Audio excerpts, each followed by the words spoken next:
Good morning, everyone. Good and Erev Shabbos.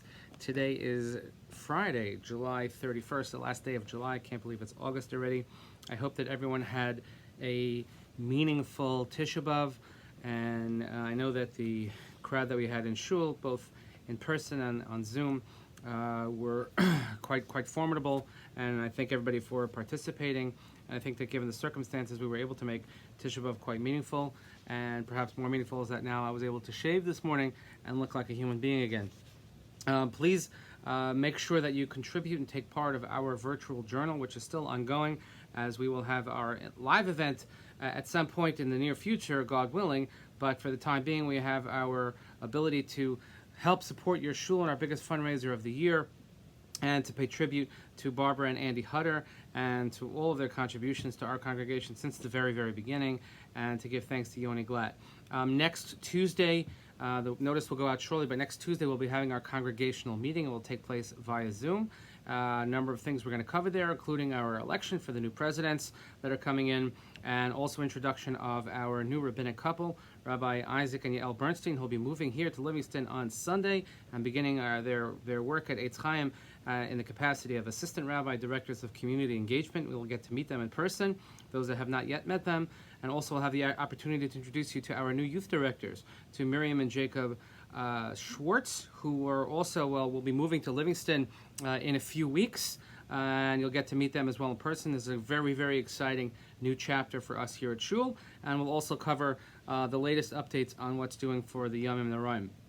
Please continue to daven for Refuah Shalema, again, for all those in our community that need healing, and particularly for Mordechai ben Elka, Rabbi Folzev ben Rickel, Noah Alas Patli Lach Esther, Gittel Basara, Rezel Basara, and again, all those that need your tefillah, each and every word uttered from your mouths and every mitzvah performed by your hands helps benefit, and I know brings comfort and really encouragement to the families of those who are dealing with the illness.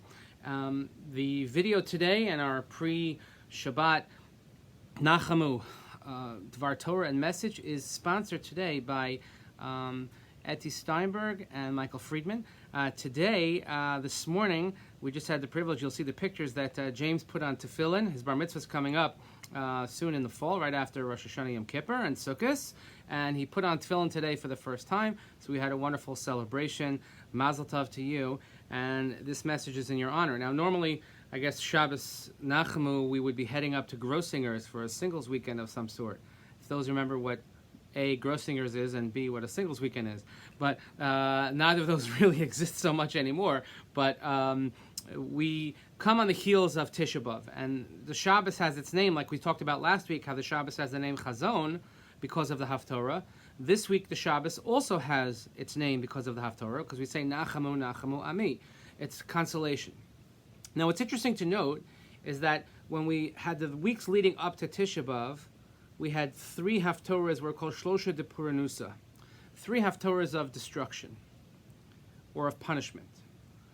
The next seven Haftorahs, which follow Tisha B'Av, are called the Sheva de Nechemta, the seven Haftorahs of consolation, beginning with Nachamu. And each Haftorah, beginning this week for 7 weeks, has an element of consolation, trying to recover from that which was lost. My Rebbe always pointed out, and many Meforshim point out, that when it comes to destroying something that could have been built and lasted for years and decades and generations, it takes a very short time to tear something down. It takes a very small amount of time when it comes to destruction. Rebuilding takes a lot more. And getting over loss and getting over that which was taken from us, it takes a significantly greater amount of time. 3 weeks versus 7 weeks. And that's what Chazal represent here.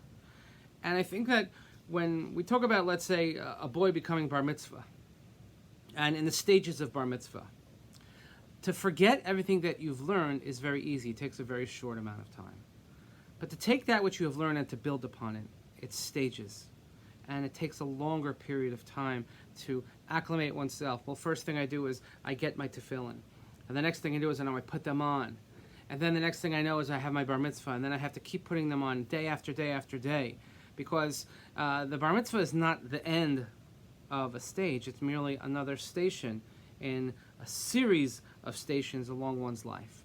And that's part of the nechemta. That's part of the solace that we get after experiencing loss, after experiencing the mourning over the Beis HaMikdash. We focus now on, well, what can we do to make ourselves feel better? What can we do to realize that which we have lost? Well, the answer is to keep building on that which we already have, which is tradition. Do a mitzvah every day, daven every day, put on tefillin every day, eat kosher every day, Torah every day. All of these things which take place every single day take a lot longer to build or to rebuild than it takes to tear something down. We see what's going on in our world today is that history is being erased all around us, and it takes only an instant. But to rebuild, and we're in a rebuilding period now because we're trying to figure out how do we put our lives back together? How do we get back to any sort of normal? Well, you know what? It takes a lot longer than it took to shut things down, because that's the nature of life. The things that are worth fighting for, the things that are worth building, they take a lot more, requires a lot of effort and a lot of patience. So James, we're super, super proud of you. We look forward to this station, the next station, and all those along your great life. And I know that your mother has a tremendous amount of nachat, and we're so proud to have you as part of our kehillah, as part of our congregation. You make us proud. You're the Mezhinka bar mitzvah and your family, as we saw your older brother and sister, as they had their smachot here a few years ago. But we look forward to great things from you. And seeing you put on tefillin today, and seeing you in shul the day after Tisha B'Av, that is the beginning of the greatest Nachamu. When we look at the future, we see the greatest consolation because we say, you know what, the future is bright. We have young men coming to shul to put on tefillin, celebrating destiny, celebrating the next stage in their lives. That's what brings us comfort. That's what brings us consolation. So just remember, we have to have patience. We have to put in the effort. We have to really think about how long it takes to build and rebuild things versus how quickly it takes to knock something down. So, Eti, Michael, Mazel Tov, thank you for sharing your simcha with us. And I want to wish everyone a Shabbat Shalom. We should have a Shabbat of Nachamu, a Shabbat of consolation, a Shabbat of comfort, and realize that while things may not be ideal at the moment, we can see down the line, as we work hard, day by day, hour by hour, minute by minute, to make things better, that it takes longer to rebuild. We're in a rebuilding phase. So have faith. Keep the faith. We're going to get there. I promise you we're going to get there. I don't know what it's going to look like when we're going to get there, but we're going to get there. I thank everybody for your cooperation. And again, I want to take this opportunity to wish a Mazel Tov and to wish each and every one of you a Shabbat Shalom. I hope to see you all very, very soon.